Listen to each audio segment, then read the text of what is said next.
All right, everybody, welcome back to the Bass Bros podcast. This is episode 7. Super excited about this one because this really dives into what we love to do. I'm here with my brother, Philip Friedman. What's up, everybody? Good to be here. And our awesome guest, Maddie Wong. Hi, guys. How's it going?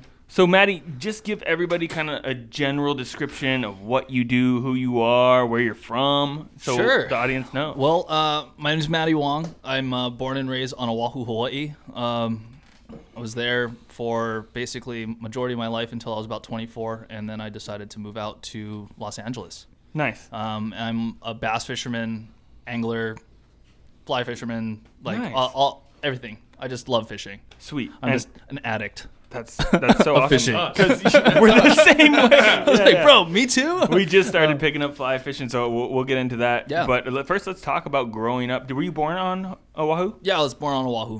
What was that kind of childhood like? It's incredible, man. Yeah, I can't imagine. I mean, it's got to be a fishing paradise. It is. I grew up bass fishing On Hawaii? in Hawaii. Wow. Yeah. How was that? So people are like, wait, what? Yeah, And that is so crazy. It's nuts. So I grew up in a valley called Pololo Valley. And in Pololo, you have all these different streams, right? And in each valley, there's different streams. Yeah. And there's actually smallmouth No shit. What? in some of the streams. Dude, that sounds crazy. And so there's these like invasive smallmouth. And if you know how to target them in certain streams, you can go up with like ultralight line and go and pick apart these super tiny, skinny bodies of water and go and catch a bunch of like little smallmouth. It's good fun. Is that what you started with? That's something that kind of like evolved into that. Yeah. Because when I was really young, I don't think they were really quite in there yet at a capacity where you can actually like target them. Yeah. But I grew up fishing this lake called Lake Wilson. And Lake Wilson was a man-made reservoir put across the street from it's called Schofield Barracks, which is an army base. Wow. And so they wanted, I guess, like our soldiers, you know, our boys to be able to feel at home in Hawaii. And it's what like, you know. So you're taking a bunch of country boys from the the Midwest, Yeah. and they're like, "Where's no bass fishing?" It's like, you know, come over here, like, Right. you know, we got peacock bass and largemouth, and so, yeah, so I actually grew up fishing for peacock bass and largemouth as well. But it's interesting because that was like my life, Yeah. you know, going to the lake with my dad and kind of cutting my teeth in the freshwater game. And until I got into freediving, spearfishing, and whatnot, and then until about high school, that's when I really started to dedicate more time towards saltwater fishing. And so in Hawaii, we have these things called ulua, which is a giant trevally, basically. Yeah. And so there's different techniques and ways to get them. But the way that I would do it with some of my friends is called slide baiting. And it's a really interesting technique where you're getting like these 14-foot massive, like heavy action rods with a Penn Senator 4/0 reel with like 80-pound like main line, and you're blasting out 10-ounce lead weights, and you get it stuck in the reef, and that goes to like a breakaway cat line, like it's like a braided line, and like to a stopper ring, and so everyone gets like throws their lines out right around sunset. And you have like bunks or like, you know, you want to set up camp, and then either earlier that day or earlier that week you go out freediving for your bait, and so you go and like harvest, like we use octopus as bait or like eels or like other fish.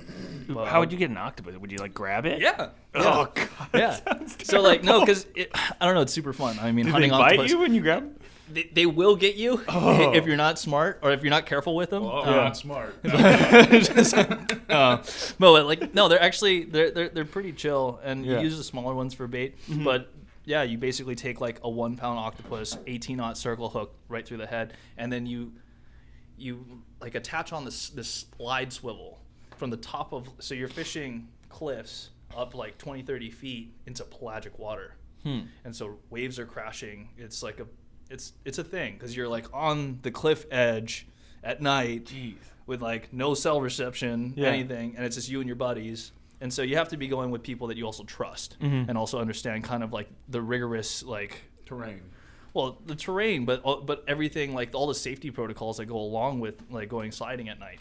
because you get washed out, and like one of my best friends, like one of his other fishing buddies, like ended up drowning last year because got knocked off the rocks, and it's like something that's not very uncommon. So that was kind of like my high school, like like I wasn't into hunting or anything like that. Then it was freediving and ulua fishing. That's dope. That sounds like you when you would fish off the rocks at night and Palos I'd Verdes, right? I'd always go down to the beach and target like big leopard sharks, cool, fin and stuff like that. But it was mainly a thing us boys would get together and go have a couple beers. Yeah, no, totally. And it was definitely catch some big sharks. Definitely like a little bit of like it's like I don't know if Buddy calls it saltwater catfishing, but it's like in Hawaii, it's nuts. Like when your bycatch is like a 10-foot tiger shark. Jeez. God, that's crazy. And so, I can't imagine fighting that on a cliff at night. Like, it's wild. You literally, you get wrapped, like you grab your buddy's jacket, like if your buddy's on. Like it's a cool lineup, man. It's such an interesting thing to YouTube. I mean, if anyone's interested to see more of it, it's like if you just type in like slide bait Hawaii for ulua, and ulua is ULUA.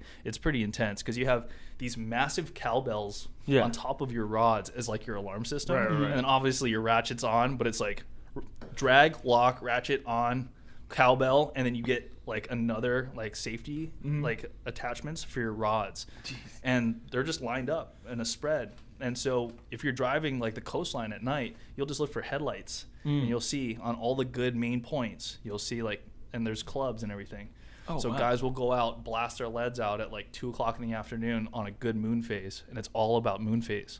Oh, okay. So like leading into like everything else fishing related, I've always had like like some type of understanding of how powerful a moon phase is. Yeah. And does that cross over to your freshwater fishing? 100%. Really? 100%. I'm not good at that. I'm not good with the moon phases or anything. It's like tricky, that. man. It really is, because there's certain moon phases, and what I'm learning now, or trying to get more in tune with now, is that you have these prime windows, right? And then how to execute, or where you should be during those prime windows, or what you should be throwing. But yeah, it's pretty interesting, especially like just learning that. How did you learn that? Just by fishing? Experience. Yeah. With like, in Hawaii, anyone older than you is considered an uncle. Yeah. So like uncles would be like, oh, hey, come here, boy. I'll show you. And then you're like, okay, right on, uncle. Oh, what do you do this, and they teach you how to rig. And so I learned an Albright knot, tying like 60, 80 pound test to like 200 pounds. So you do like, a spider hitch to Albright, and like braid your line, and because we're throwing these big rigs. And so I don't know. Yeah, it was a trip. What's one of your favorite catches that you remember doing that? Oh man, my biggest one's a 50-pounder. Damn. And that's a ulua, you said? Ulua, yeah. Ulua. So after so when they're juveniles, they're called papio, which is anything under 10 pounds. So if it hits 10, it's a ulua. Yeah. If it's under, it's a papio. And I remember one night I got invited to this spot where, I was telling you about, there's like certain clubs and whatnot. Right. Yeah. So you have to be you have to do like cleanups at a certain place, or you have to like know someone to be able to get in because they have a key. You have to also 4-wheel down like the side of a mountain, which is pretty intense. And back in the day, they used to take like horses, and like the old like sugarcane workers and whatnot would take 14-foot bamboo poles and their old reels and take horses down to these spots. Damn. But There's now a lot of like, history that goes into a lot of history. It's That's really really cool. Yeah. It's really cool. But And then so you start doing spearfishing as well? yeah. In open water spearfishing, you said? Yeah, not like pelagic, more so like reef diving and whatnot. Did but you see anything crazy doing that? Yeah. Like what? Yeah. Any sharks he's or gonna anything? tell a story. I'm gonna never spear. Yeah. I mean, I'm already not gonna do it. Yeah. I'm just gonna tell you why I don't do it. Well, I'm gonna tell my ulua story first. Yeah, go ahead. And then I'll tell a good freediving story. So I got invited to this one spot, and my buddies fish there like every single week. Yeah. He's like he pounds it, and like his biggest one there was like a 35-pounder, which on Oahu's like it's a pretty good size one. And I remember, and like whenever anyone catches one, you're considered, you're on the board for like this year or this season. And guys will fish for seasons and not catch ulua. Wow. Like So it's super sought out. It's one of those things where you can like you're pounding it and you can maybe get a bite. And so like throughout the night, let's say like your baits come back gone or whatnot, you're like, oh, action, kind of like a follower on a swim bait. You're just like, oh, we got some kind of action. Mm-hmm. So we're getting ready to go to sleep. We had our baits in the water, and around, I think it was 10 o'clock, my buddy's rod goes off. Ka-dong, ka-dong, ka-dong, and we just look at the rod. Rah, rah, rah. It sounded like, oh, hey, fill up your rod. He goes running down. 35 pounder. Nice. Pumped. Yeah. He's like, yeah, I'm on the board. I'm like, dude, sick, dude. That's awesome, man. Super stoked for him. Like, we handline the fish up and get it up on the deck and bleed it out and take care of it, put it in the cooler. I'll go to sleep. And at this one spot, there's huts that some of the old timers had built. And because it's a pretty sketchy spot. Like, if there's high surf, it's cleaning out the deck. Damn. And that's actually where the place where that guy passed away. And so these decks, these huts go up about maybe 25, 30 feet above where you go down to cast and do all your business. And around 12 o'clock, I hear, ka-dong, just like one. I'm like what? We're like, you're like sleeping, basically it's 12 o'clock at night. And then I just, my pole just goes, starts taking off. Like headlights, you're all like trying to get out of your hut and like figure out whose rod is it. Yeah. And everyone has their own uniquely wrapped ulua rod. Mm-hmm. So with reflective tape, you can tell. Mm-hmm. You're like, they're like, Maddie, it's your rod. Oh shoot, just run down, take it off. It was like a pretty quick fight. It actually ran inside of a cave, which was right underneath it. And it's pretty interesting because these fish have such an intense and heightened lateral line that they know where they are, even in pitch black. Mm-hmm. And so he went straight into the cave. And I was like, I could just feel the rubbing. And I'm like, oh, no. Yeah. Gave him a little bit. And then I was able to, boom, turn his head. And he just came straight out. Got him up on the side. I wasn't able to really get a good look at it. And my buddy and his dad grabbed the leader. And I'm yelling at him like, what, do you guys need a gaff? And they're like, just silent. Yeah. And I'm like, gaff? I'm like, screw it. So I just ran over, grabbed the big bamboo gaff. And I remember looking over the rail, not the rail, but looking over the ledge and just seeing this massive mouth. And I'm like, hit it in the gills, and we start all lifting it up. And I'll never forget the sound that fish made as it hit the deck. And I'm oh my God! We just start freaking out. And needless to say, my buddy Philip didn't talk to me for like a month. Oh my God. It's like one of those things, man. It's like, why did I take him? Yeah, why did I bring this dude? Yeah. But that one, still like that was like a very. Incredible. That's really cool. I don't even know what an alua looks like. Why do people want to catch them so bad? Is they taste good or they fight? They don't taste that great. Yeah. I've caught about probably around 10 of them now. Yeah. And I'm at the place now in my life where the fight and a photo is enough. Yeah. I'd way rather harvest other fish for meat. They're not that good. I mean, people are like, uluas taste good. And I'm like, 20 pounders, like when they get to a certain size, they also have ciguatera. And so ciguatera is a toxin that is from an algae bloom from runoff from agricultural like pesticides and crap. So ciguatoxin is in all inshore predatory fish because it goes up the food chain, and it's pretty interesting because if you get ciguatera poisoning, it's bad. Like really? Hot becomes cold, so something has to like set your bass for you. Wow! Like your taste buds get all shot. Yeah, and it's just that's interesting. It's not good, and it develops in your body over time. So let's say you eat a fish, and we call it a hot fish, and you get it, and you get sick from it. If you eat another fish that has even a small amount of it, all those symptoms come back. Dang. So it kind of like ruins it for you if you really love to eat fish. And so there's like testing kits and whatnot.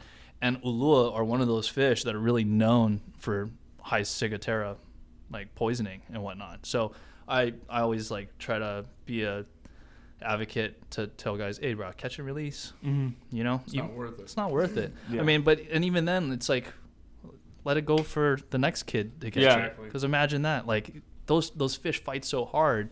And to be so now I'll vertical jig from. I have a little Boston whaler back home, which I'm super grateful. I can still so I go home and vertical jig. Oh, I've never done that, but it's just like the yo-yo. Oh, oh yeah, It looks it's so love much that. fun. just like yo-yoing, but you're going like 300 feet of water and just, so fun. It's so It's like much the fun. planet comes up and grabs you. Yeah, seriously, you're like they're like, what does that feel like? Da, da, da. I was like, well, imagine you're jigging as fast as you can, and then you hit a brick wall. And Yeah. Then the brick wall decides to run. But yeah, it's super fun. That's my Ulua story. All right, let's do this. I'm excited for the spearfishing story because I Spearfishing. know I'm not gonna do it, but it's Gosh. gonna freak me out. So freediving, I one of my goals, and I've competed a couple times in like right after high school and whatnot. And I got super into it, and I was trying to get down to 100 feet, and Jeez, the deepest freediving. Oh my gosh. So my personal best depth was 80, and I remember hitting 80 and like looking at the watch and I'm like, oh, I'm at 80. Like the intense pressure on your face. You actually have to let out air into your mask so you can pressurize. Yeah, I because used to everything- scuba dive a little bit. Yeah. It's kind of the same, but It's I kinda can't the same, imagine. but it's different because you have a tank that you can go whoop and it's there. Yeah, I just meant like pressure wise, not Yeah. like if I was down 80 You're feet nowhere without near it, air. yeah. I'd be like, I'd just die. Dude, I feel like it's, there's no going back. dude, it's pretty wild. Oh man, I have like there's definitely a few. I'm just trying to think of like the first like real standout one. Yeah. I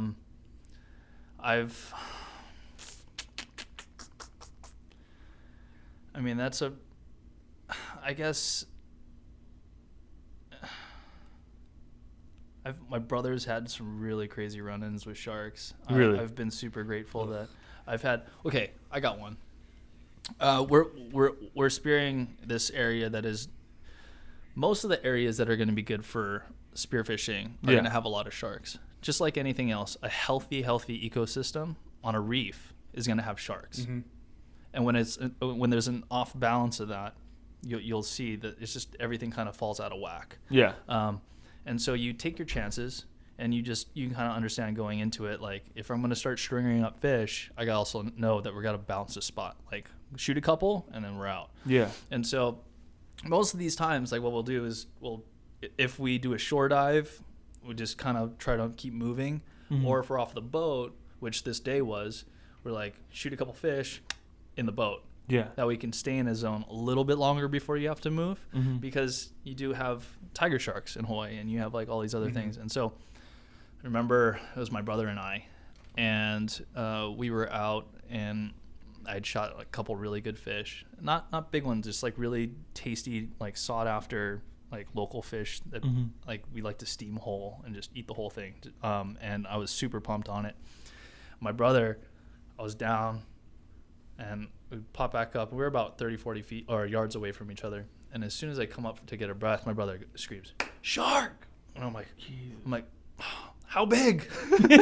I'm like, because you get to you free dive, you spearfish, you get used to seeing sharks. It's a thing. You see like little reef sharks, you're like, oh, it's a little puppy dog. But the way he said that was he different. said shark. Yeah. He's like he got jerked pretty hard. So we were towing a float, because you legally have your diver down float, and we also put a stringer of fish on the float.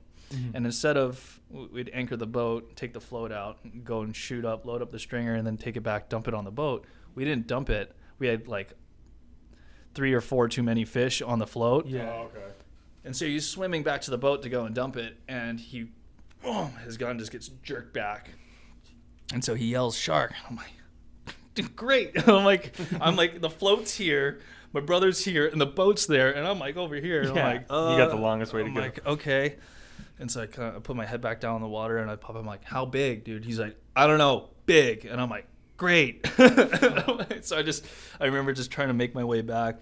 I end up like kind of getting up next to the float to just check on the fish. Half of the fish, except for the ones that I really, really liked, were gone. Oh, Dang. shit. So I was stoked. I was like, okay, my fish are still here. We're good. They like ate the other ones. I'm like, I'm fine. Let's get out of here. But yeah, that was one. I mean, there's. Philip, I think this is the second time. No, it's not. Could be. Jessica? Mm-hmm. Oh, that's cute. Uh, That's crazy. Like, if there was a big shark in the water, I wouldn't even go to the float. I'd just be flying. I'd be out of the water. I'd go, they got the fish. Okay, cool. Yes, Later. we're out. Yeah, I've had a couple of smaller reef fish. Like you'll be swimming with the float attached to your gun, and you get like jerked back, and you're like, okay, great. Like half my fish are gone, and sure enough, they'll get taxed. Okay. Thus the tax man. That's crazy, dude. Yeah, but that just creeps me. That's my worst fear, being in the water with any shark. It could be even like a not dangerous shark. No, man, they're chill. I think, and that's what Hollywood, I think, has built up, right? Yeah. It's just this fear of sharks and that they're this like apex predator that likes to feed on humans. The reality is not rare. that. You know what I mean? They love turtles. They love seals. Yeah. And as long as you're smart about it and you're respectful, that's the thing. It's pretty chill. Yeah. So I don't really target sharks. Like I don't go shark fishing. Yeah. Just because for me, karmatically, I'm a surfer. Yeah. Like I'm a waterman, I'm Right. a surfer. Like I still free dive out here. Yeah. And I don't even want to. You don't want that karma. I don't Like, even I'll want leave that you on me. alone. Yeah, You leave me alone. Exactly, man. So yeah, I guess my last free diving story was I shot my very first yellowtail off of Catalina not too Dude, long ago. nice. How big was And, it? not a big one. Mhm. It was like a teener. It was like Oh, it was like a that's 15 awesome. pounder. But I remember it was pretty rad because we pull up to this spot, and from about like maybe 100 yards away, we see this like something tailing. And I'm like, wow, this is weird. My buddy's like, dude, I don't know what that is. And I'm like, I don't know either. They start coming closer and closer. Massive school of yellowtail. Wow. And he's like, dude, I've never seen them tail like that. And I'm like, dude, I've never seen a school of yellowtail before. And so I'm like, I grab this iron, right? I had like my tranks, I had my swim bait rod, and I'm like, screw it, 20. I'm like, it was my bass fishing swim bait rod. Yeah. And I just put on this like, I don't know, whatever, like 6-ounce iron or something. Wing it over there and like trying to burn it by them. They don't even, they go down. Like less than 30 seconds later, they start blowing up on this school of like mackerel that are right next to the shore. And I'm just out of casting reach of it. I'm like, just bomb a cast, burn it. I have one come up and shark it and like miss it. Dang. Flying it over again. I get like 3 cranks on it. Just starts unloading my tranks. I'm like, oh my God, I'm going to get spooled. And then pop. Well, I only had 1 iron, so I guess we got to suit up. And so quick, like trying to like get on her stuff. And we're just like watching these fish as they're coming in and like feeding, blowing up on schools, and then kind of push out again. And my buddy was able to like live boat me. He's like, okay, I'm gonna dump you in here. Dumps me in, and he's looking out. And he just like, keep swimming this way, keep swimming. I'm like, okay. And I drop down right when I think like I'm within a 20-30 foot zone of them, and from my experience of like free diving in Hawaii, like you know that you can call in predatory fish. How does that work? Dude, it's so crazy, man. So out here, there's a whole different way that people free dive. So they'll stop mid water column, and they'll start doing things like they'll dip like their like a glove, and they'll dip the fingertips in white paint, and then kind of like wave their fingers like this. That's little crazy. bait or something like weird, and so like yellowtails will come and check you out. It's different for all fish, right? Because I've seen guys where they'll get into the kelp and they'll start like clicking rocks together too, and it'll bring like. So calicos and sheephead will do that. They'll pull up on you like doing. So it's interesting because that I feel like you really learn personalities of fish. Yeah. And so when people are like, dude, come on, fish don't have personalities. I'm like, dude, they really do. Yeah. They really do. Well, I only know the personality of a freshwater bass. Of a bass. Yeah, when you're on beds, they like to show their personality. It's pretty cool. Yeah, but each fish may have like a subtle difference. But for the most part, as a species, you can kind of like almost rely on certain patterns that they're going to fall back on. Same thing with hunting and fish in Hawaii when I was freediving, and then the same out here, that you can stop mid-water column, flash your fingers, or like make some grunting noises, and then they'll turn and come in. And so this school of yellowtail came in, and I went to go and pick out the biggest one, which is about a 30-pounder, and I went to go pull the trigger, and the safety was on. Oh, and I'm like, I realized the safety's on. Click the safety off, and as soon as I clicked the safety off, the 3 big ones, poof, shot off, and then the last, like, it was like a 15-pounder or something like that. And just like, boom, got that one, and then my buddy's like, all I just see is the float because we were with a breakaway line. Mm-hmm. He just sees this float take off. He's like, I pop him. I shot one. He's like, I know. But yeah, landed that fish and then had some really good sashimi and stuff like that. Good. Bro, so it's next level. We don't get them in Hawaii, so we get like amberjack, but you don't really want to eat those. We call them spaghetti backs. Same family, but they're all jacks. It's a jack. Yeah. They're not tunas. Hey, did you go to school, like college? I did go to college. So I dropped out. Because you're so informed on a lot of like technical stuff. How did you come across that? Just doing it and you're intrigued by it? Yeah. Dude, I'm a nerd.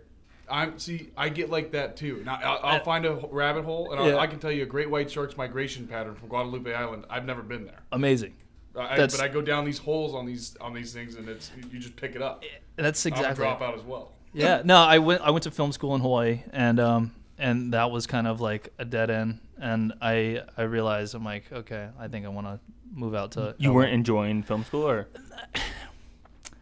I helped produce and like cast a film. It was like an indigenous film, and I was taking this indigenous filmmaking and aesthetics class. And the professor came in and was handing out the syllabus. And we were in the festival. We made it to festival with this short film, and we were slowly releasing it to these different festivals. And the professor comes in, hands out the syllabus, and goes, "Oh yeah, we're going to be studying this film that a group of local filmmakers made, and how they were able to like check all the right boxes and being being culturally correct and being able to like approach this in the best way possible." Yeah. And it says like "Until the Sun Sets." I'm like, "Miss, like this is my film." And like, yeah, so it was super cool, super flattering. She's like, "Oh my gosh, like, can we see it?" And I'm like, "It's in festival. It's like it's in film right now. Yeah. It's like in festival circuit. So I mean, I might be able to bring a screener." And she's like, "Please." Needless to say, I got an A in that class, and I'm like, "Oh man, what am I doing here?" Yeah. And so at that time, that's when I asked my pops, because I was living at home still. Is it worth it?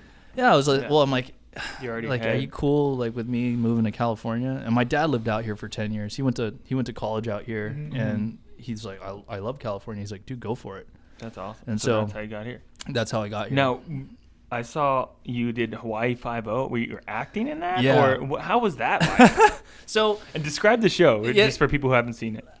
I mean, dude, it's like a Magnum PI. Or, I mean, there's Magnum PI now, but like it's just like a corny, just like a cops and robbers it's show. Like NCIS based in Hawaii. Yes, basically, yeah. And it's a spoof off of the old Hawaii 5-0.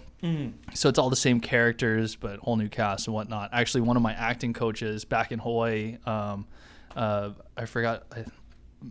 Professor Cannon, he passed away. He actually played the original professor or something like that. Yeah. But yeah, so they just did basically a whole new retake of it. And yeah, I was doing radio in Hawaii, so like voiceovers for like commercial, like Taco Bell and Pizza Hut and stuff like that. And then I was trying to get on the show because I'm like, I want to be an actor. I want to do the whole thing. And so I finally get this role. And I'll never forget it going like the casting, like she's like, okay, so there's always these like comedic relief characters. Yeah. And they're like, okay, well, you're like Bill and Ted. And I'm like, okay. They're like, so like just try and read this, but like read it as if you're like really high. And I'm like, what? I'm like, okay. Like, okay, so we'll do 3 layers of this. Like, read it like you're kind of high, and then like read it like you're really high, and then like read it like you're just blitzed. And I'm like, jokes on you. Like jokes on you. I'm already stoned. So where does this start? Long story short, they love the full bake version. Yeah. And I end up like playing this character of like this super stoner, which is like totally far fetched, and I end up like stealing a dead body and getting in like a high speed car accident. Yeah, it was just like this whole thing. You had a significant role then, yeah. That wasn't just. It was a fun one. Yeah. I got a network credit, and I still get like a residual check for like $5. That's sweet. That's awesome, though, you know? What's the process of shooting like? Is that like hard or is it fun? I mean, it was a thing. It's something that I wanted to turn into a career. But the more that, like, when I came out here, I got on another show and I got arrested again. I played this Asian gangster this next time. Like my hair was like down to my chest before, and so I tied my hair back into a ponytail and then read for this role. And they're like, "Great, you're a Chinese triad gangster." And I'm like, "Okay, whatever you say." And so I started like, I'm like realizing, I'm like, dang, is this gonna be my career?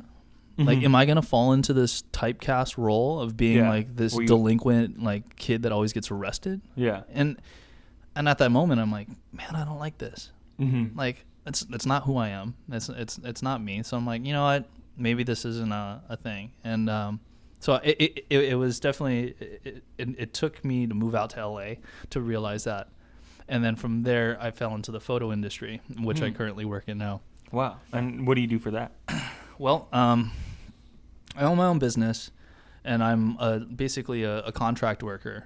So I work for, I shoot my own personal stuff, thus Capture Fish, which we can talk about later. Which is your Instagram, Which is my Instagram, which is my YouTube and everything. Follow them up. I'm more so, I was able to learn from some really, really good technical photographers about how to light. So lighting is my job, basically. Okay. Wow. So I, like we just did GQ and Justin Bieber, and we just did like New York Times with Dua Lipa. I actually like worked on my birthday, and she's like, "Oh, happy birthday!" I'm like, "Oh my God, you're a babe." But yeah, it's like a lot of celebrity work. I get COVID tested every week. It's a thing, but like it's given me, and the only reason why I'm still really in it, and I know no one from the photo industry is going to watch this podcast, so it's all good. But like, it's, or if they do, you already know me, so it's all good.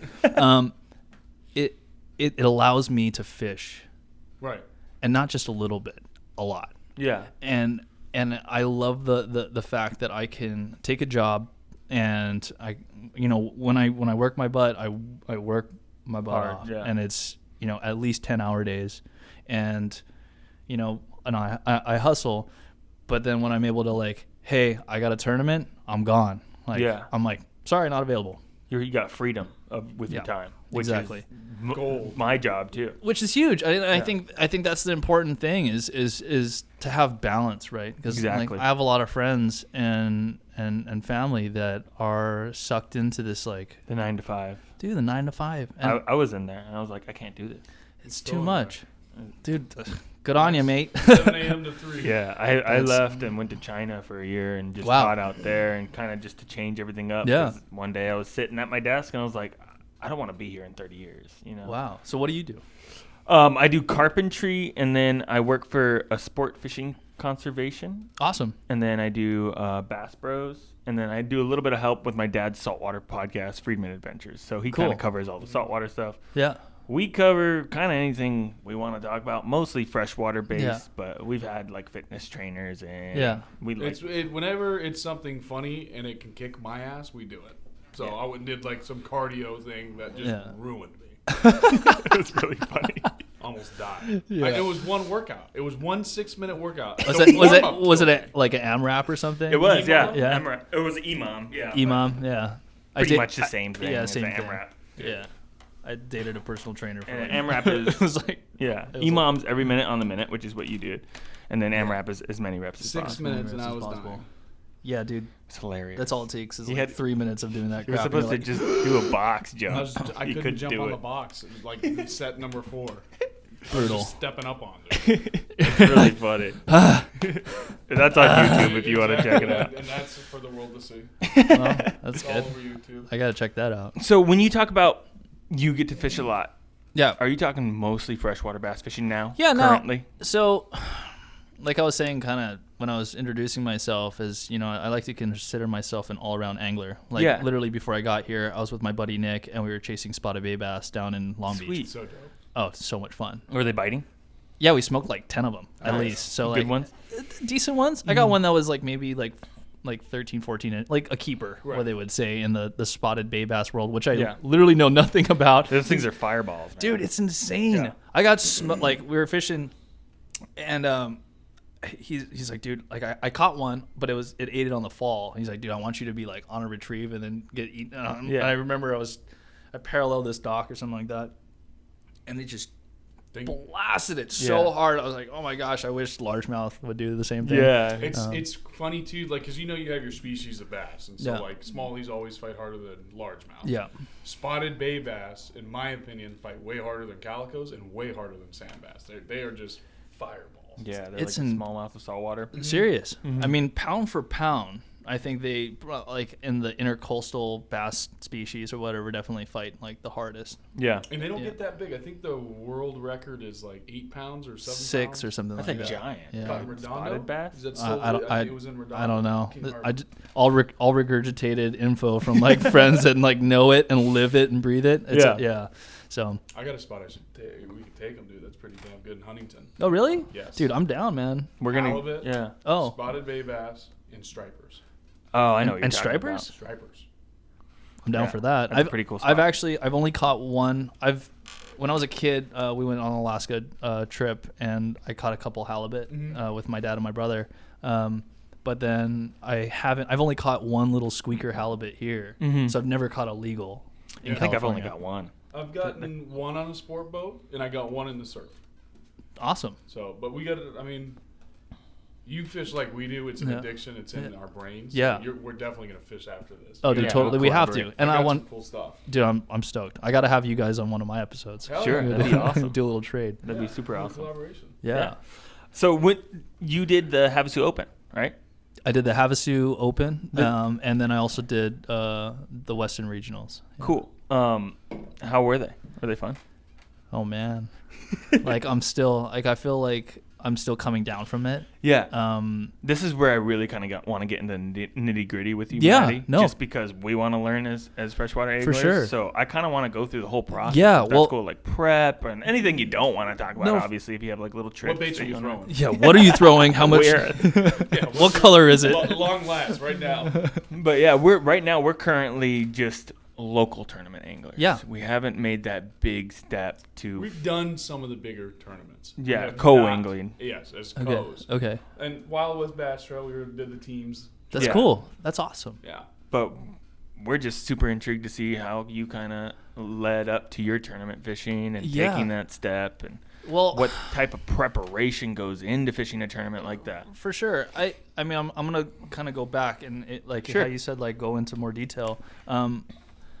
I got my bass boat back in 2016. Yeah. And it was my uncle's, and he was kind of like my mentor in the sense where he would send me like lures when I was a kid. He'd be like, hey, this is a fluke. And I'm like, a fluke? What is this? He's like, Texas rig it. I'm like, okay. He's like, they will smash it on a bed. And I'm like, okay. And so my Uncle Bob became like this big like bass fishing like figure for me. He taught my dad how to bass fish and whatnot. In turn, got me crazy into it. We would visit him throughout the years. Back in 2015, he ended up getting a brain tumor, and by 2016, he was gone. Dang, I was able to go fishing with him for his last time, and that meant a lot to me. And that was off of the boat that I'm fishing now currently. And he passed, and it was really hard for my family and myself. And I remember I was having a rough time here in California. I was like, man, what am I doing here? Like, this whole acting thing isn't working out. I could probably go back home in Hawaii and guide on Lake Wilson, because like I know that lake like the back of my hand. And I'm like, I wonder what happened to Uncle Bob's boat. And so I hit up his wife and I said, hey, like, what'd you ever do with Uncle Bob's boat? And she said, I actually just put it on consignment at this dealer, but I know that he would want you to have it more than anything else. And so I was like, okay, well, how much do you want for it? And then she gave me this number, and I'm like, checks in the mail. Yeah. And from that moment on, I was like, oh my gosh, I've always wanted to compete. I was the kid in Hawaii that would watch Bill Dance and Roland Martin on VHS in the 90s. I used to have a small little bass boat from like Bass Pro Shops. Right, the little RC one. No, it wasn't even an RC one. It just like came on a truck, and it was like a bass boat. Yeah. And I would fill up the bathtub like quarter way so I can like reverse it in and stuff. Like, oh, dude, full nerd, man. Like I love bass fishing, but I didn't have I didn't have the means to go out and fully do it. Yeah. You can't even get a 50 horsepower on the lake that I grew up fishing. Mm-hmm. It's like you can't even go over 10 miles per hour legally. Yeah. So speed forward. I get the boat in 2016. It was up in Sacramento, and so I told myself, you know what? I want to eventually start tournament fishing, but I don't want to get into it and just start donating right off the bat. Yeah. I want to learn. I want to learn the Delta, and that's why I told myself, okay, I want to learn at least somewhat about the Delta. Mm-hmm. And so I would start doing trips and trips and trips, and I would leave the boat up there in Sacramento, in Roseville. I would drive all the way up there, borrow a truck, go fish for a week, and then come back down. And I was working at the photo industry at the time, so I still had the flexibility. Like, okay, I'm working 2 weeks. I have this week to do it. It's good moon phase and whatnot. Right. I'm out. Mm-hmm. And so I'd do that. I did it for about 2 years, and felt like this point, I'm like, okay, I think I know a little bit about the Delta. Yeah. Because I don't want to claim that I know anything about the place, because it's such a I call it like the Disneyland of bass fishing. It's so much fun. Dude, it's like seriously one of my favorite places. Those bass fight different. Oh, dude, they're angry. Yeah. River bass, man. They're river bass. And so I got to this point where I'm like, you know what? I think I'm ready to try one. And it was 2018, mm-hmm. and it was the Rattle Trap Open. It was Bill Lewis Rattle Trap Open, and it was out of Russo's Marina. I think there was like 88 boats, mm-hmm. Mm-hmm. or something like that. And I remember coming in, I think it was like 15th or 16th place, like 2 places out of the money. Pretty good for like my very first tournament. Yeah, and I was like, all right, like, okay. My trolling motor ended up breaking halfway through the day. Dang. And then my buddy he didn't help at all, and he was, because you had to only fish rattle trap stuff. Yeah. So it was like you had to like throw the Echo, like square bill, or like, you know, right. Like your lipless or whatnot. And so that was the moment where I was like, okay, I think I might be ready to start doing these more. Mm-hmm. And around the same time, the end of 2018, I made the decision to bring my bass boat down from NorCal down to SoCal and lock it into Castaic, where it is now. And I got a parking stall for it, and I got a truck and started fishing Castaic like crazy. Yeah. Castaic, Pyramid, and that's when I started to like get online, and I'm like, well, okay, how do I get into more regular bass fishing tournaments? And so I went and found Ventura County Bass Club, which was a Bass Nation affiliated club, meaning that you can fish the Bass Nation events. Mm-hmm. So I was like, okay, well, let's just give this a shot. Did a couple club events, did okay, like actually won the very first one as like a guest. Yeah. They're like, who's this kid? You know, it's like a bunch of older dudes. I was like, I'm literally like still the youngest person like in the club, but I was like, okay, I think I'm going in the right direction. Mm-hmm. And they're like, okay, well, I think you should do the Bass Nation, and which is a qualifiers for the team. So you have 5 events every year, and your best 3 out of 5, you qualify for the state team, either on the boater side or the non-boater side. And so because I was so fresh to bass fishing tournaments, I was like, you know what? I'm going to do it from the back of the boat just to gain experience, to see what it's like, see how guys run their boat, see, you know, whatnot.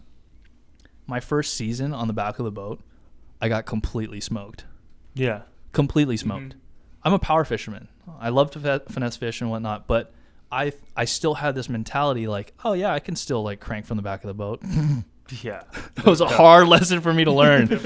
And I watched these guys that were incredible finesse fishermen just like clean shop. Yeah. And I'm like, So I started dedicating more time to finesse fishing. I took all of, I think it was 2019, from the back of the boat. I didn't come in absolute last place, but it was pretty close to that, you know? Yeah.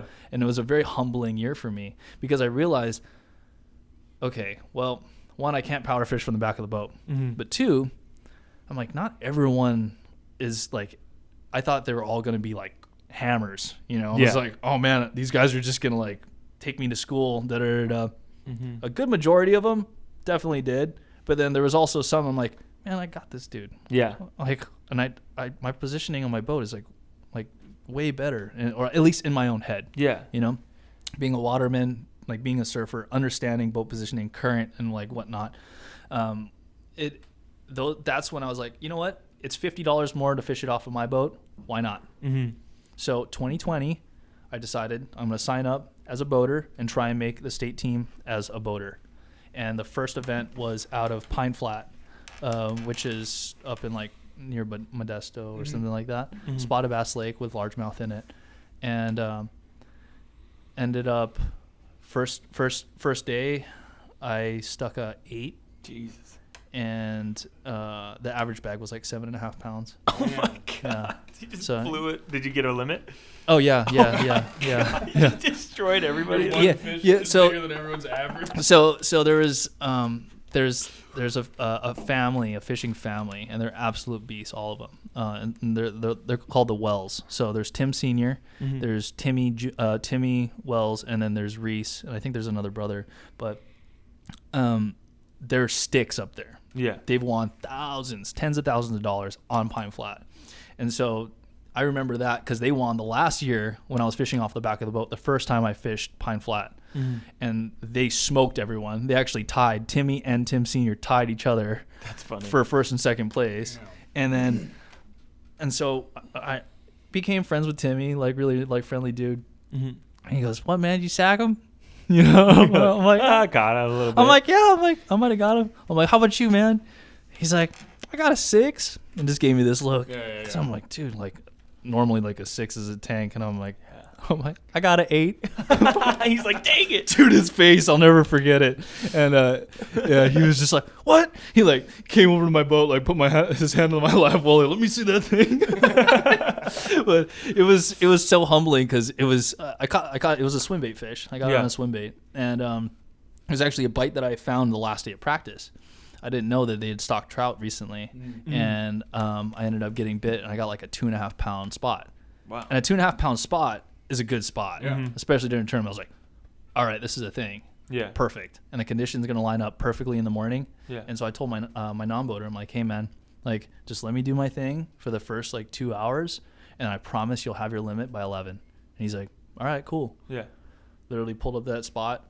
It was, like, 4th cast for that thing. Boom, 2 pound spot. I was like, all right, sweet. 1 live well. Next cast. 8. Jesus. Timmy, or my buddy who was like Taz, who was my non-boater, he's like, bro, I think you just won this thing. I'm like, oh my god, like freaking out. And like my PB is only a 9.2 or something like that. Yeah. And so I was freaking out. I thought it was like my PB even. And so I ended up weighing, I think like 15 pounds day one. Mm-hmm. Timmy weighed like, I think it was about like either like 13 or 14. We were still pretty close, Timmy and I. But then everyone else was like, blick, blick, blick, blick, blick, like drop off. Like average was like 7.5, 8 pounds. Wow, that's crazy. Day 2, I try to force that same bite again, obviously, and I just couldn't. I think it was like pressure, and then also like weather wasn't lining up. It just didn't happen. Mm-hmm. Yeah. Ended up getting a limit, and then I tried to call up. I ended up only weighing, again, like 7.5 pounds. Mm-hmm. And I'm like, crap, this isn't going to be enough. And so I ended up getting second. Yeah. Timmy beat me. That's amazing. Yeah. He came back and he beat me. And I'm like, well, you're the hammer. And that's why you're the hammer, man. And so that was the first one. So I'm like, all right, first qualifier, second place. This is great. COVID. Damn. Wow. So I was like, all right. Well, there goes the momentum. There goes all that. Yeah. There goes all those plans. Yeah. I was gonna do it too, but COVID. FLW Havasu. Oh yeah. Oh wow. I was in the mix. Yeah. Wow. I think there was 200 boats there. I was in 155th. He was fishing the back of a boat for what was FLW. it? Nice. Havasu. Yeah, but was it the Open last year? Or I forget what it was. It was FLW. Yeah, Toyota Series. The Toyota Series. But that was a lot of fun. I mean, I'll never forget the first day. Yeah. I think I had like 3 fish, and I hooked like a 4 or 5 pounder on a drop shot, and it jumped and spit it like 10 minutes before we got to go in. Jumped and spit it. And I like looked at it, And I sat down, I looked at my non-boater, and I just go, it doesn't matter. It's all right. It's all good. And he looked at me and he goes, you want to kill yourself. Wait, you were fishing as a boater? No, I was the non-boater. Okay, sorry. I looked at my boater. Okay. And he just looks back at me and he just goes, what a savage. He literally just what goes, a savage. I go, it's all good. I'm fine. And he goes, no, you're not. No, you're not. You want to kill yourself. Who was that? Oh, God, I'm going to butcher his name. He's a great guy. He owns a boat shop up north. Mm-hmm. It was Travis's buddy. God, I'm screwing his name up, but he was a cool guy. Dang. And then the next day. Well, I'm glad you didn't kill yourself. Yeah. So. And then the next day, it kind of switched for all of us because you guys had a really good day one. Yeah. And I had a bad day one, and day two for me was great. And if I would have had 2 day 2 bags in the back of the boat, I would have fished day 3. Yeah. But I'll never forget this either. We're driving the boat. I forget his name too. Jesus. Not my boater. And we go by a bed. Doesn't know anybody. I'm terrible with names, man. It's okay. I had Sean Bailey, so I couldn't forget. Yeah. Holy smokes, that's a good draw. So we go by a bed, and I go, hey, you just there's 2 3s sitting right here on this bed. He goes, oh, thanks, man. I go, they're all yours. I'll fish the back. Bass gods were looking down on me. I catch a 3-pounder in the back of the boat while he's fishing the bed. I'm just throwing a Senko in the middle of nowhere, caught a 3. And then he worked that fish for like an hour and a half, and he goes, hey, he got the other one. Yeah. I can't get this one to bite. Flip on him real quick as we're going by and we'll get out of here. Flip the Senko and it goes up and goes, whoop! Grabs it. And as I'm setting the hook, I look at him, I go, I'm sorry. I'm sorry, man. I'm so sorry. And he goes, get into the net, get into the net. He's like, come on. He nets it, Yeah. high fives me, starts dying. He goes, bass gods are looking down on you for finding that bed for me. So wow. It's a good trade. Cool. Yeah, he was a cool guy. Wow. Yeah, that was an awesome experience. Yeah. So COVID happens. When's your next tournament? So COVID happened, and then it went, okay, done. No tournaments. Yeah. Almost every lake was closed. I'm sure you guys remember, except for, dude, like literally Castaic was the only lake open. Yeah, we were fishing, And yeah. everyone's like, dude, don't tell anyone Castaic's still open. I remember that. I remember TL. people were trying to keep it quiet. Yeah, super quiet. But then every single time, every single day, more and more boats would start showing up. And then they started hey, Castaic's still open. And like people were blasting it out on Instagram. I was like, no, dude, it's not. Da-da-da. Yeah. It was brutal, because that was the last slice of anything. And I was, at the time, I was living in Culver City in in the mess of it. And I'm like, dude, this sucks. I can't go anywhere. Like all I want to do is just be on my boat and just fish. And like that might close down now. And so that all happened. I was luckily able to still fish at Castaic. They canceled almost all events except for 2 others. And they said, you know what? Now it's going to be best 2 out of 3. Nice. So they had the next one was supposed to be, or the next one was at Nasi Meadow. Okay. So it was Nasi, and I drive up on Wednesday, as I wanted to get like afternoon Wednesday, Thursday, Friday as practice. Yeah. And Wednesday I had a great practice, and then on the next morning, Thursday morning, go out. And had a pretty decent practice again, but then my engine wouldn't start. Oh. Jesus. And I was like, wait, what? Like, I would hear the flywheel come up, but nothing would catch. And I was like, wing, wing. And I'm like, oh, crap. Like, what the hell could this be? Yeah. And just having now some of the connections that I had made through the Bass Club and then just through social media and whatnot, people were like, oh dude, hey, hit up so and so, and was able to get an appointment with it was Jerry Littner's brother. Oh really? Who's a Yamaha mechanic in Slow. And I actually, he's like, yeah man, like he called me. I called him at like 8:30 at night, went straight to voicemail. I was like, hey man, like friends with Den Frazier and like like told me hit you up, like hit me back, like I got a tournament this weekend and I don't know what's up with my boat. He's like, all right dude, like he calls me back, hey, come in tomorrow, get here at 8:30. Like you got it. I show up and he takes my cowling off and my starter's hanging by one bolt. And I'm like, that doesn't look good. He's like, no man, like this is actually, that's cracked and like, yeah, like well, here let's try and jerry rig some stuff.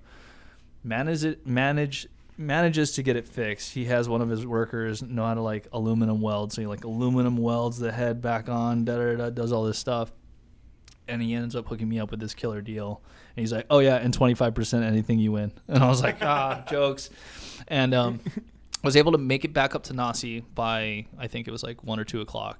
And I finished Thursday. And then when I practiced on Friday, I ended up finding this chatterbait bite. And everyone else I knew was on main lake shad pattern. Mm-hmm. And I had ran in the back and I had found this chatterbait bite. I saw bluegill instead of shad. Mm-hmm. And I was like, there's no one else back here. No one else is running this. Yeah. And like I stuck one in practice. It was like a 2. And I was like, oh, dude, sick. Yeah. Stuck another. I'm like, okay, bent in the hook. Oh, okay. Like bent down the hook and just I found 2 other places in the lake, got on Google Earth, and I was like, okay, there's that spot and there's that spot, like go run it just to see if I can duplicate the pattern. Bent the hook in, boop. Okay, there's one. Boop. Oh, no, there's another one. Boop. Ended up sticking a catfish. The thing like all the way to the boat, wouldn't spit it, and so I lifted the catfish's head out of the water, and then you finally spit it. And I was like, okay, well, this is something solid because like if the catfish are up feeding on bluegill as well, like come on, like everything is doing this. Day 1 had a pretty awesome day. I was able to stick like I don't know, I forgot what the weight was, but I was sitting in I think 5th place, and then day 2. The bite kind of changed a little bit, and I wasn't able to get any solid topwater fish during practice. And then I was able to, the second day I was able to get a couple like decent ones, and then landed another one on the chatterbait, and then didn't make the right adjustments to get that next level of a bag, but enough where I slid into 4th. Oh, yeah. And so I finished with the 4th place and a check. So you're in. So I was in. Yeah. So I was like, dude, like, I don't have to fish the last one, which was up at Clear Lake. Yeah. Which would have been a sweet one. Mm-hmm. Don't get me wrong. And I was also in the points for AOY and Right. But I'm like, why drive all the way up to Clear Lake from LA and do all that when I'm already in?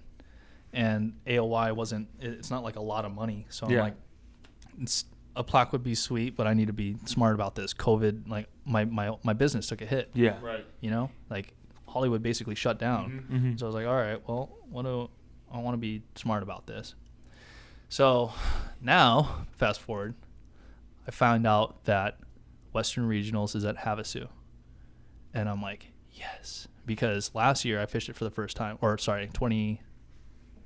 2020. Mm-hmm. I fished it for the first time, and I fished it 3 times. Like I went up and had an incredible time during post-spawn in the summer. And I was like, dude, this place is special. It's like the Delta on crack. You know, like there's frogfish, punchfish, like deep water, like you can fish like main lake, like deep water Highland Reservoir style. If you want to go in the river and like fish shallow, you can. You have like this whole gamut of different like options at your fingertips. Right. Whatever technique. Seriously. You can kind of do it. And so the second time I went up there and I was with, that's actually when I met Carnell, who you guys just had on. Yeah. And I remember like Carnell like rolls in. We were there for my buddy Oliver's birthday, and Carnell rolls in, and it's like, I don't know, 2 a.m. or something like that. I'm like, hey dude, like we've known of each other, but we finally got to meet in person. Yeah. We ended up talking till like 5 a.m, like geeking out on fishing. Super easy guy to talk to. Yeah. Dude, just the best. And so we like from there. Like from then on, we're like, dude, we're boys. So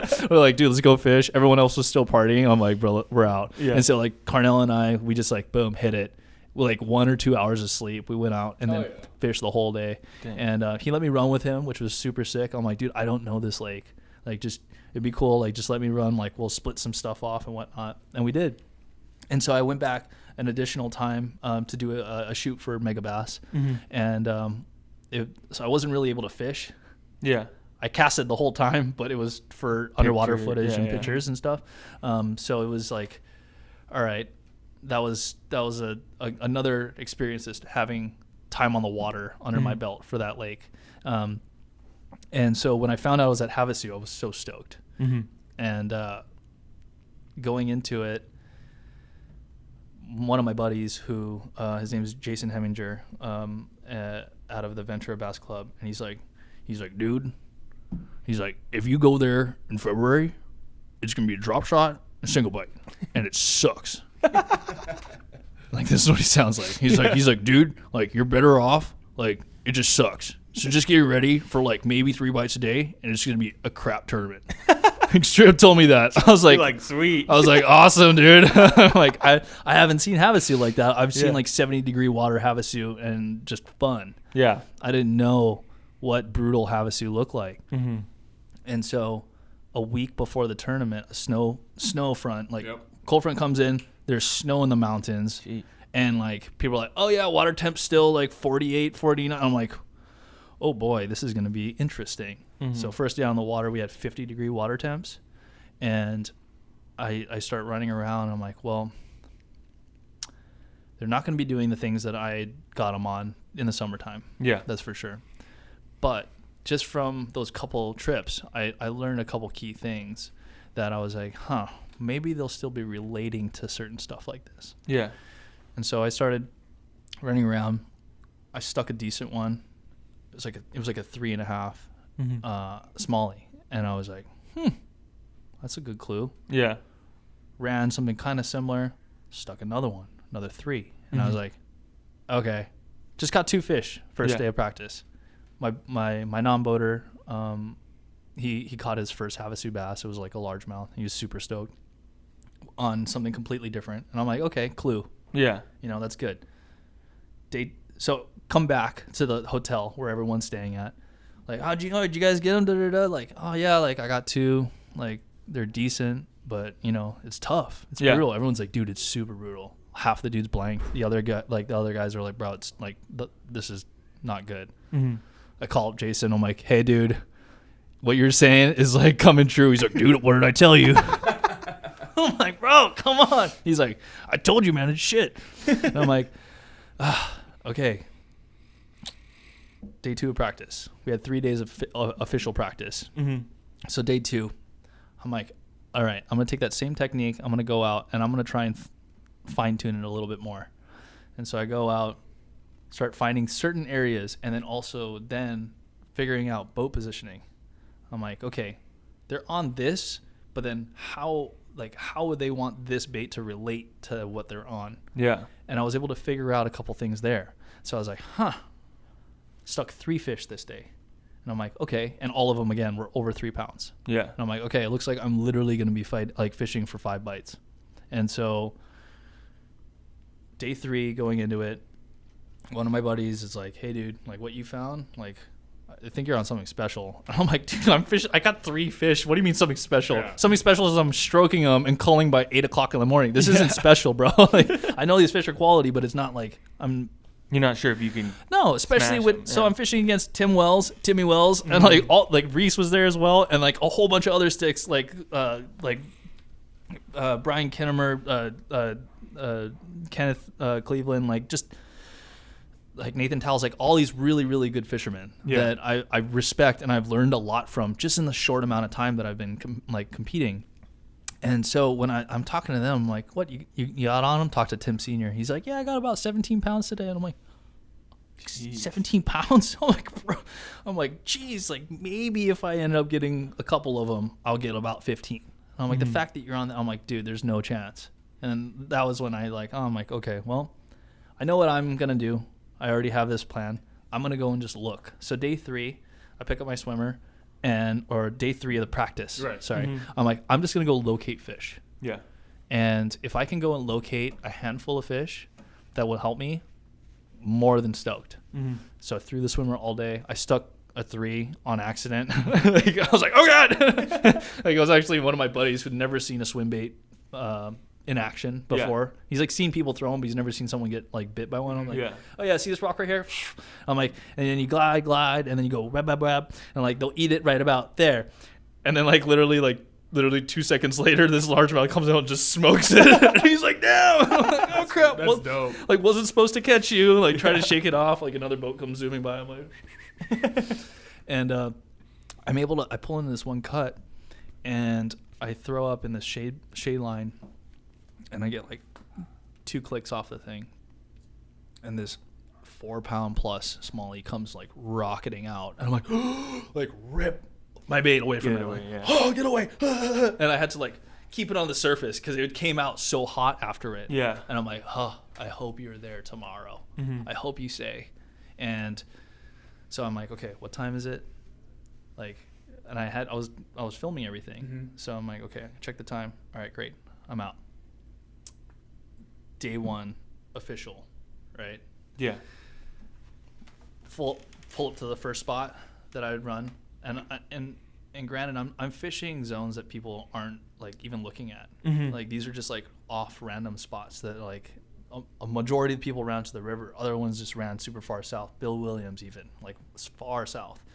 And so I'm like, I'm gonna stay close. I have 150 horsepower, 2-stroke, like old boat, 1992 Ranger. Like I'm not gonna outrun any of these guys. And so pulling in my first cut, second cast, 4-pounder, and I'm like, yes, all right, stoked. Pulling in my second spot, boom, 3.5. I was like, okay, good start. Stick another one, another 3, and I'm like, okay, like, sweet. I got 3 in the live well before, before noon. I'm like, okay, now I can go and transfer down to my other stuff. I look at the time, and I'm like, it's almost feeding time for that one fish. Yeah. And so I went and made a run to go and check up on her.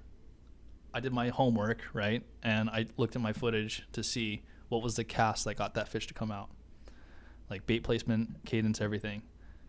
Replicated that cast. I told my boater, or my non-boater, I was like, hey man, like we're gonna go check out this one cut. It's gonna be quick, so you just leave your vest on. But we're gonna go in, I'm gonna make a couple casts and we're out. He's like, no problem, man.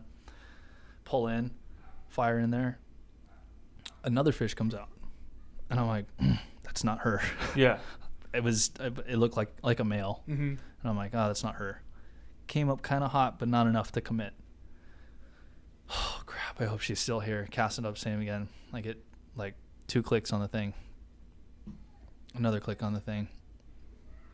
Here comes this dark shadow right behind it. I'm like, it just boom, smokes it. I'm like, oh my God, I got her. Like, my drag slips and everything. I'm like, oh my God. Boat flip it like 4.25. Jeez. And I'm like, just pumped. And I still had a couple other spots to go and hit. Run to my last spot, stick at 2.5, and I'm like, that's my limit. Yeah. Stoked. Yeah. That was my goal. If I can catch a limit today, I'm stoked because I know people were like struggling to get 3, and so had a limit. I told my non-boater, I'm like, hey man, like I'm gonna keep trying to get you fish, but I'm not gonna feed them to you. Right. You know. And so I'm like, I'm just gonna go search. So I went pre-fishing again. Yeah. But I went pre-fishing with my swim bait, and I ended up calling up that last 2.5 pounder with a 3.5. Hell yeah. And so I was like, all right, I'm more than stoked about how the day is going. And it was like I think the last flight to weigh in, and I'm going like sack up the fish, and I'm walking up, and I'm like, I have no clue. There was an ABA a week before. It took 25 pounds to win. Damn. And then it was 25, and it was like 20, and then third place was 8 pounds. Jeez. So and the second, I think it was the second place team or something, had a 10-pounder. So it was like either you stuck them or you didn't, and there was like hardly in between. But in my head, I was like, well, if I'm sitting top 10 on a field of 89 boats, I'm pumped. Yeah. Like super stoked. Weighed the bag. They're like, you're leading it. I'm like, what? Like, is it broken? You know? So I was like stoked. Okay, like weighed like 18.7 or something like that. Like day one. Super stoked. I find out, so how the Bass Nation works, when you fish the regionals, you don't have to win the whole thing to qualify for nationals. All you have to do is win it for your team. Oh. So each team, so Arizona, Washington, Nevada, Utah, Wyoming, Idaho, there's 10 boaters, 10 non-boaters. If you're number 1 boater and number 1 non-boater, you get an invite to go to nationals. Wow. And so when I found out that California side, they're like, all right, so California leading is 5.5 pounds. And I'm like, oh, snap. Like, I think I got this. Yeah. You know? They're like, well, you're definitely leading for California and you're leading for day one. I was like, oh my gosh. I had a guy like pull me to the side, like from Bassmaster, and they interviewed me for like the website and everything. I was like on cloud 9. Yeah. I'm like, dude, this is literally a childhood dream of mine. This is everything you've worked for. Dude, seriously. It's unfolding. And right in front of me. And I'm I'm just in shock because one, I'm exhausted, like pre-fishing 3 days in a row, Yeah. and then like full days on the water, and then going into that day, and I'm just in shock. And the next day was supposed to blow, and to the point where they're like, "Hey, man, like we know, like they usually like weigh on the side of safety, so we might not even run day Yeah, 2." and you're going, let's not run. I'm like, "That's fine with me, man." Shut it down. I'm like, all of it down now. I'm done. I'll take it black. Yeah, like I hope it blows for day 3 too. And so day 2 they ended up canceling day 2. Wow. And so going into day 3, and it was really cool because then I had all these people that I never thought would like giving me props. I'm like, this feels good, man. Yeah, that's dope. I'm like, finally, like, and after a lot of sucking Yeah. for something like a little like, whatever, like to throw me a bone for that, it gave me the confidence to like, okay, you're doing the right thing. Yeah. If that makes sense. Like Right. I just like, 'cause, No. That's You hard. figured it out. That's hard to find. dude, you know? like it's super, and it was And like, it's, I think, an important piece to the puzzle. We're not 100% confident that we can be there. We're getting more and more confident fishing our club tournaments and stuff like that. When you do good, like, oh, that kind of works. Can I replicate that in other tournaments and stuff like that? But I think that's a really key piece of advice is trying to find that confidence. Even when we are like, if we have a big bag, we still go, like, I'm going, someone else caught it. yeah, for So sure. if we figured this out, Yeah. somebody else did too. Yeah, no, and that's a good headspace to be in, honestly. I think because then it's all about checking expectations, which I really find is important. Is you check your own expectations on the reg when you're in a tournament day, because that keeps you hungry throughout the day. Because if you think that you sacked them, think again, because someone else sacked them twice as hard. Yeah. So as long as you're keeping your head straight in that sense. Like in my head, I was like, dude, I'm probably top 20. Like, and that's what I said to myself. I'm probably top 20. If I'm top 10, super stoked. Yeah. To come in and get surprised with that, I was beyond, like, I was elated. So going into day 3, I had a game plan and everything. But day 2, it had blown so hard that all the fish that I had located in the last hour of the day 1 were gone. So all those main fish that I was kind of like, in a way, not kind of relying on, had pieced out, rolled into all those spots, and nothing. Finally, stick 1. I was like, okay, 2.5. That's 1 on the boat. Fine. Keep going. Stick another one. It was like a 3. And I was like, okay, like it's 12 o'clock. I need a couple other fish. Right. Yeah. Not a single bite. And I'm like, dude, did I just crap the bed? I'm like, dude, this is bad, man. And so I remember being in this position. I'm like, you know what? I'm already like, it's not looking good.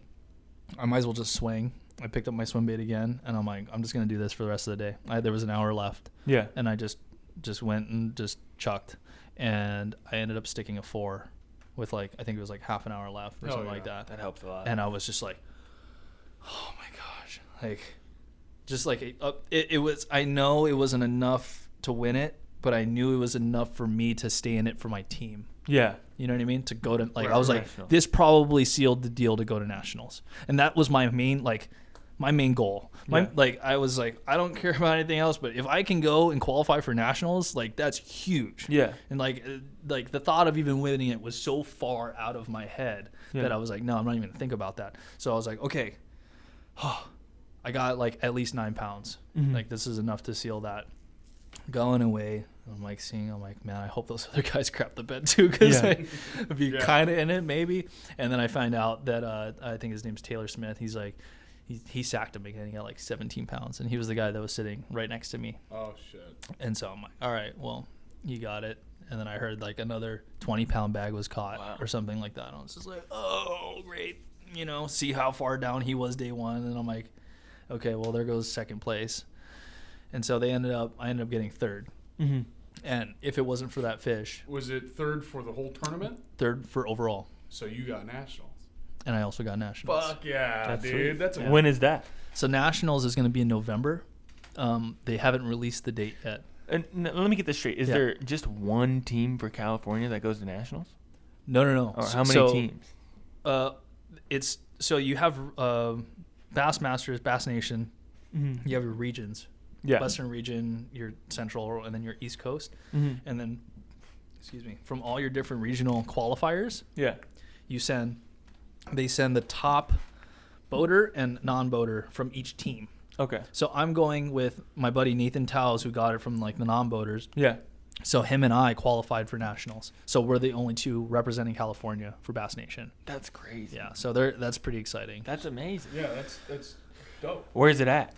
I don't know. We don't know yet. We don't know yet. Yeah. Okay. So Where do you hope it's gonna be at? Oh, man, I don't know. Does it matter to you? Yeah, have a suit. Bring it on back. That would be super sick. I don't know. They release it, I think, like a month or two out.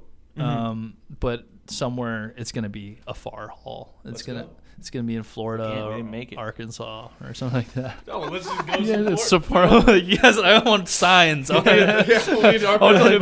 you guys shirts off with like BB Bass Bros for Maddie. You Like, don't want to be associated with our YouTube Yeah. channel. Just kidding. but yeah, so That's super cool. Go ahead.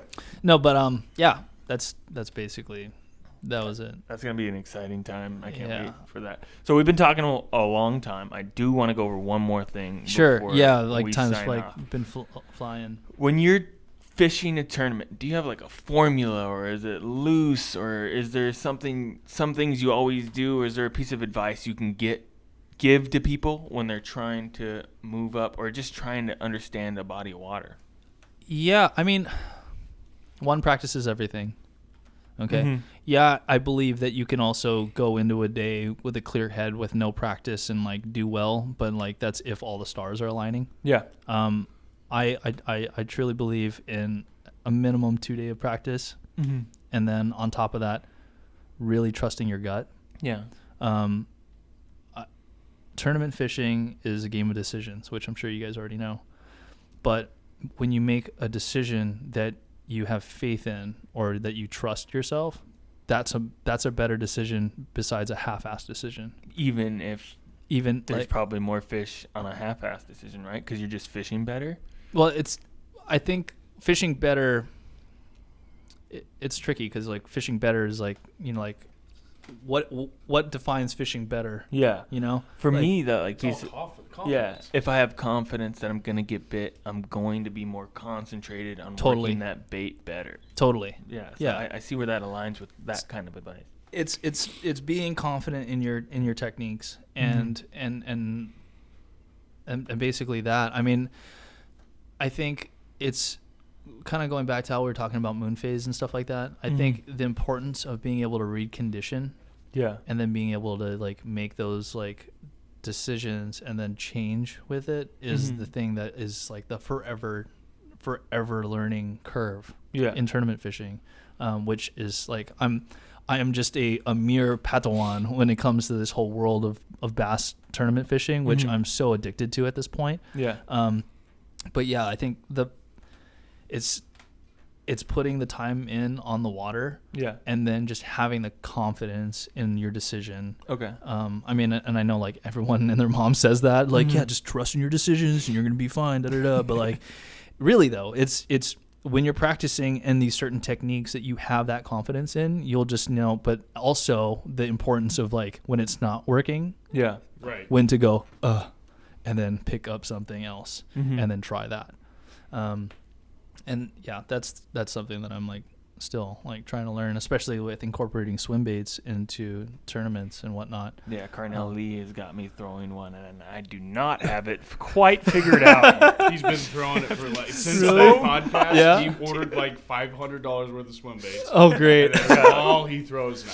I wanna figure Carnell's it a out beast, bad. man, and shout out to him because he's the man, and He like really is, yeah, man. That was he's such a fun good guy. dude, and he's I think the whole swim bait thing. When I got my butt handed to me by a swim bait, I told myself 2019 I'm gonna dedicate that whole year to like trying to learn this thing Yeah. because I had other techniques that I felt like pretty confident in. Drop shotting, no problem. Jigging my whole life. You know what I mean? Like spinnerbait, chatterbait, no problem. You know, casting that kind of stuff. Easy. But like the subtle, really difficult techniques are the ones that like I'm like, I'm gonna spend more time doing this. Yeah. Swim baiting was one of those. And that's when I was able to utilize that technique, during that Pine Flat event, and then right there, instant dividends where I was like, that was the right move. Yeah. If I wasn't throwing that, I would not have cashed that check, and I would have not have gotten to. I wouldn't have gotten to the regionals.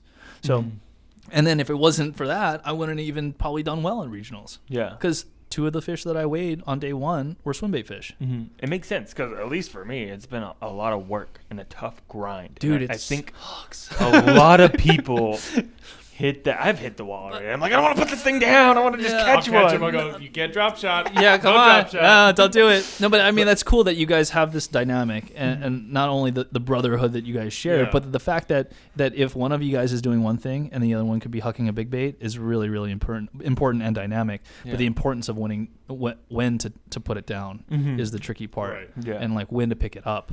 Yeah. So, right now I'm just full pickup because I'm learning. Yeah, trying to, I think, and this is another like piece of advice that I like to give to like everyone, and it kind of goes with everything like across like all boards of different sports, and especially in fishing.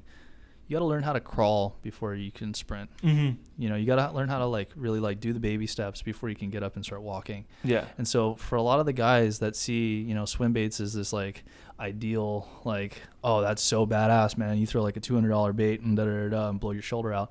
It's like, and they don't know how to drop shot. Yeah. Or they don't know how to, throw a crank correctly or whatnot. Be balanced. You have to be balanced. Like I told myself, I'm like, when I first saw swim baiting, I'm like, yeah, no, not yet.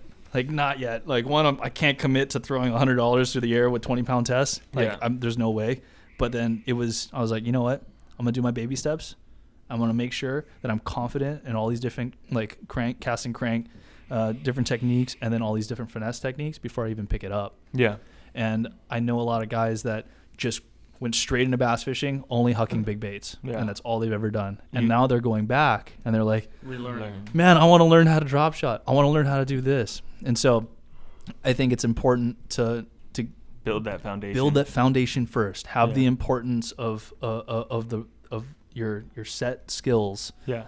Like finesse and then power and whatever, and what you're comfortable, and then from there adapt it. Because if you don't know those things, you won't understand how fish set up. And like going back to like the personalities of fish, understanding where those fish are going to be sitting, how they're going to orient on that spot to feed, and then what times they're going to be feeding. Yeah, and then that just overall helps in the tournament experience. And then, like I said, timing is everything as well. And just listening to you talk about like pre-fishing and stuff, like going back, watching your cadence. Watching your cadence, I'm going, we've never done it. Yeah, it's like and like taking down the time that thing was gonna bite. Like I've learned so much already just talking to you. Oh, cool, man. I'm glad. I think those are the two, like the little subtle things. Yeah. That I try to implement in my fishing because a lot of people don't. A lot of people don't. I know a lot of guys film and whatnot, but not a lot of guys, utilize that to like hyper analyze themselves. Yeah. Like I've learned so much about my fishing through film. And before I started my YouTube, I was just like using that to analyze and like get better. Yeah. Like, oh, what triggered that fish to bite? Oh, that was that cadence. Or I had snagged up and then I ripped it. That's when it ate. Okay, that makes sense. So utilizing that as a tool. Yeah. To do that. And just like humans, fish are on timers. Yeah, and that's going the extra mile too, because it's so easy to get off the water and crack a beer open. Oh, yes. Rather than go back through the footage. What hour was it? Like that's really cool advice. Yeah. So all right, I'm going to wrap this up. Maddie, do you have any sponsors? Plug everything you can plug, and let's get people following you. No, for sure. That championship. Yeah, man. I do a YouTube. It's Capture Fish, one word. You can follow me on Instagram at Capture Fish as well. And then my personal account is Maddie_Wong, WONG. And that's what I'm kind of working on, is doing the YouTube thing. And I got Mega Bass is one of my sponsors, and so shout out to Mega Bass. They're incredible. Like jerk baits. Dude, they not only do they got the best jerk baits on the market, but they have so many other baits that just are just second to none. Yeah. And then shout out to Lateral Vision. which is my clothing sponsor. Nice. You know, Nick and Derek and all the guys there are just, they're really, really cool, super supportive.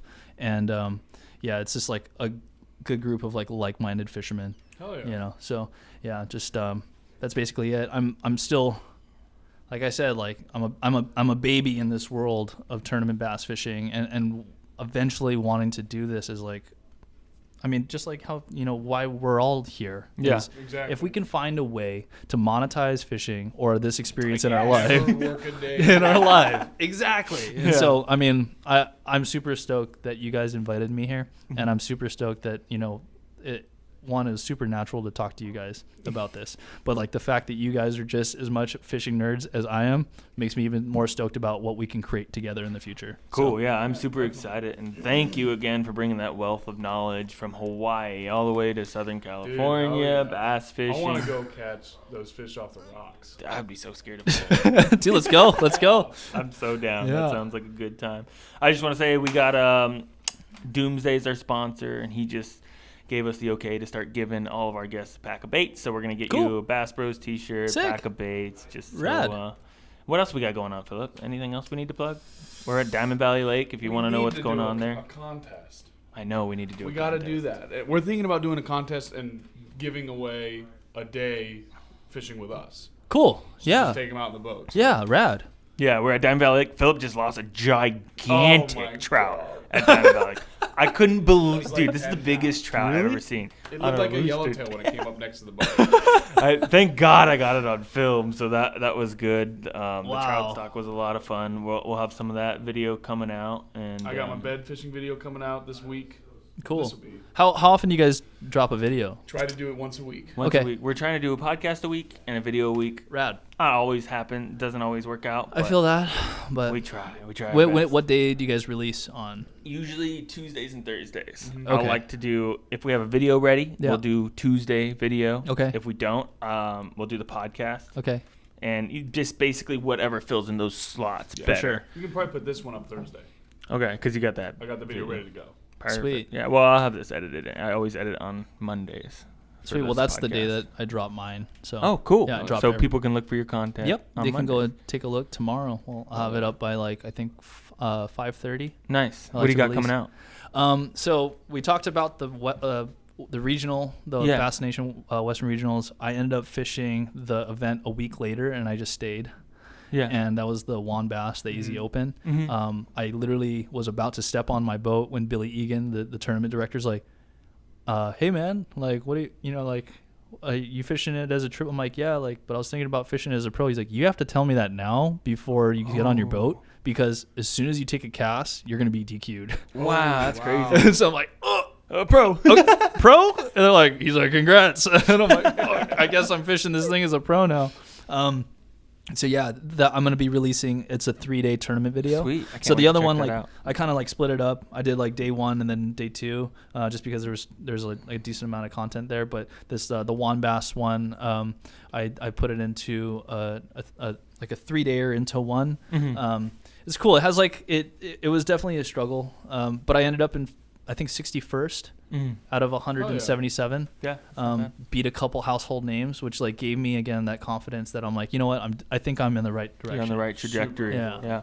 Like- Cool. So check out Capture Fish. Thank you so much, Maddie, for coming on. We Dude, really my pleasure. appreciate it. We got a lot of fishing ahead of us. We got a lot of collaborations to do.